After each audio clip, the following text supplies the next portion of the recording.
So Andrew Yang no longer supports Medicare for all.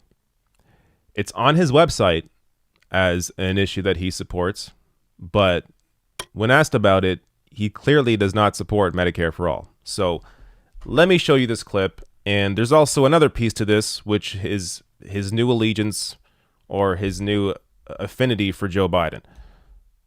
So first, let me show this clip right here.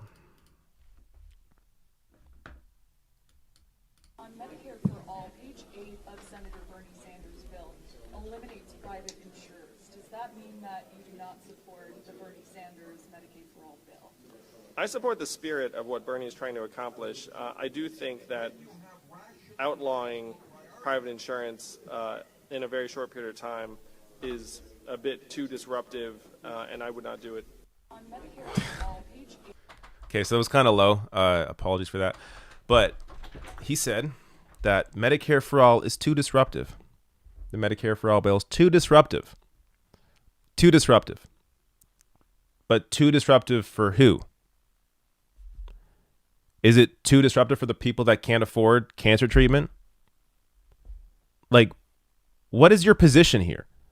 So on his website, he says he supports Medicare for all, but clearly he does not support Medicare for all. And this is a theme with Andrew Yang. He does not challenge wealth and power. So he doesn't support Medicare for all. He doesn't support the minimum wage increase. He doesn't support a federal jobs program. When questioned on Israel-Palestine, he just gave in and said, well, Israel is one of our closest allies. So, whatever. Like, he doesn't, to be super fair to him on that issue, it's possible he doesn't know anything about what's going on there. But he clearly, and also that isn't being fair to him because he should know when he's running for president, but he doesn't have any interest in really challenging wealth and power. Now, people will say, but the freedom dividend, the UBI. Well, how about that? Because that challenges wealth and power. No, it doesn't. Because his freedom dividend, his universal basic income, is paid largely by a value-added tax. Let me read a little bit from the week here on what exactly that means, in case you don't know. So let me find the piece I want to get to. Here we go.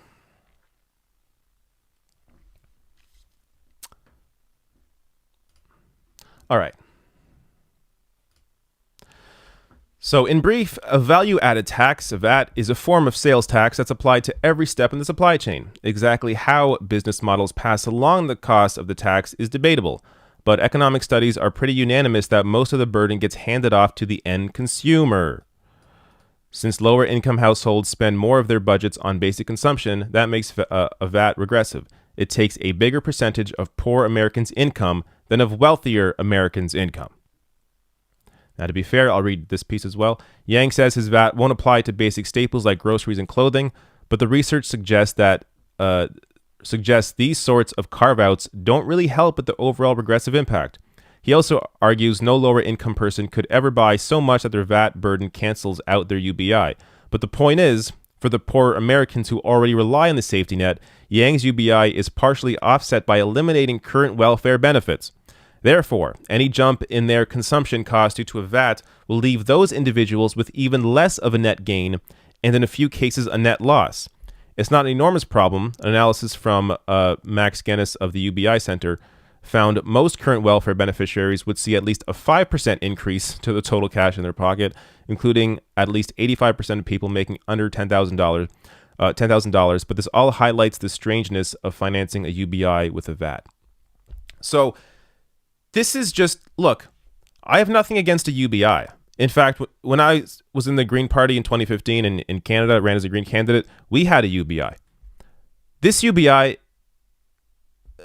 really this is a UBI that is essentially implemented in a libertarian way. So there are certain benefits that if you say you're on food stamps, well, you get to choose between food stamps or UBI.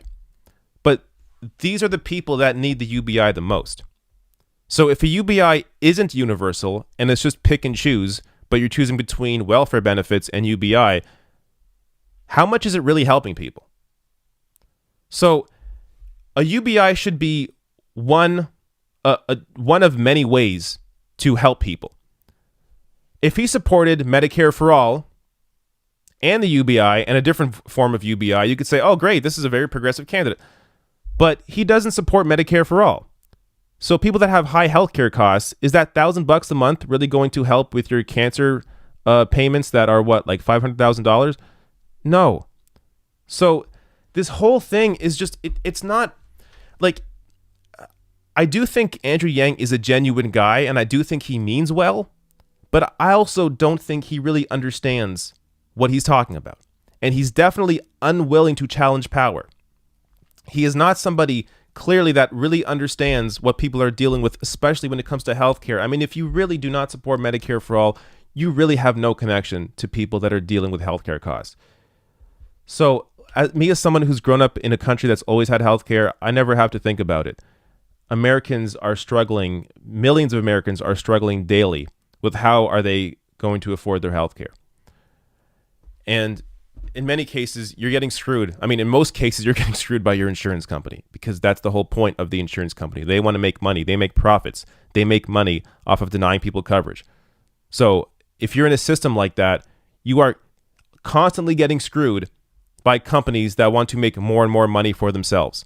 Under a Medicare for all system, you take out that middleman. No more profit-making middleman. You are now in a system that simply is guaranteeing you healthcare. And one of the best parts of it is that you are on the same healthcare under Medicare for all that your Congress people are, that the wealthiest people in the country are. So if everybody's on the same healthcare plan, it's not going to be it's not going to be defunded. It's not going to be, cut down, because everybody's on that same healthcare plan. Everybody has Medicare for all. So this is, I don't even know what to say anymore. I've talked about Medicare for all a million times because it's obvious to me. And the fact that there's even a debate about this and that Andrew Yang thinks it's too disruptive shows you where he sits. This is not somebody that's going to challenge wealth and power. And just to put a button on that point, let me show you this response here that he put on he's advertising this. He's happy about this. Rational national priorities.